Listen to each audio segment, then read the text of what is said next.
Imagine sitting in silence, eyes closed. This simple act holds incredible power because it takes back the projection of your own mind. Picture a movie theater. The projector is hidden at the back, above everything, projecting images onto the screen. The audience is engrossed, laughing, crying, feeling fear or excitement, all because of the projected images. Yet, the screen itself is blank, neutral. It only has meaning because of the projector. Similarly, the world we see is a projection of our ego mind. We are captivated by the images it shows us, forgetting to look at the source, the ego itself. We think reality is outside us, perceiving through our five senses. But this is just the ego's way of keeping us focused outward. The body, which the ego claims as our home, is also part of this projection. Everything we experience through our senses is not real. It is part of the ego's illusion.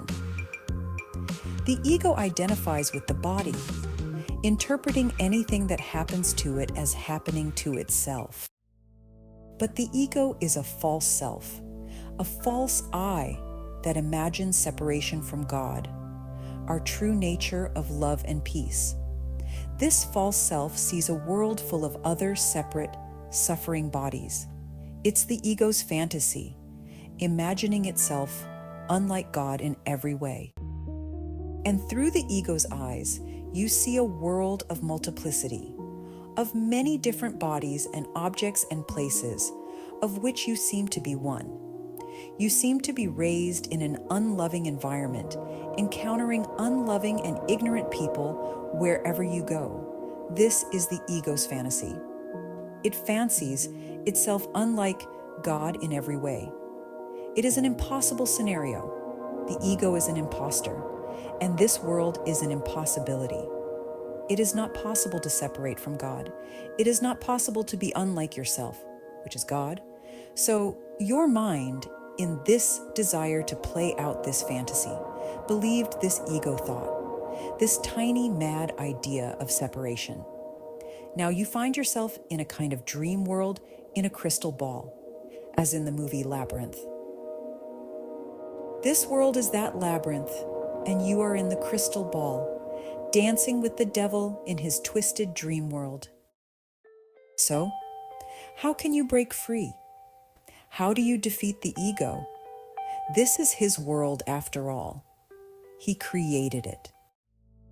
We must remember that this world is not real.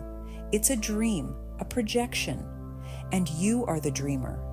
To break free, we must look back at the projector, the dreamer, and look within ourselves. Looking inward reveals the ego's illusion. As we focus inward, our true nature of happiness, peace, and love begins to shine. The ego derives its power from our attention.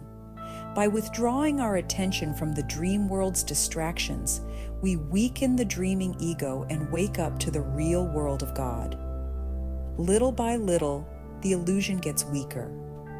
This practice strengthens our awareness, bringing us peace and happiness, our true nature of God.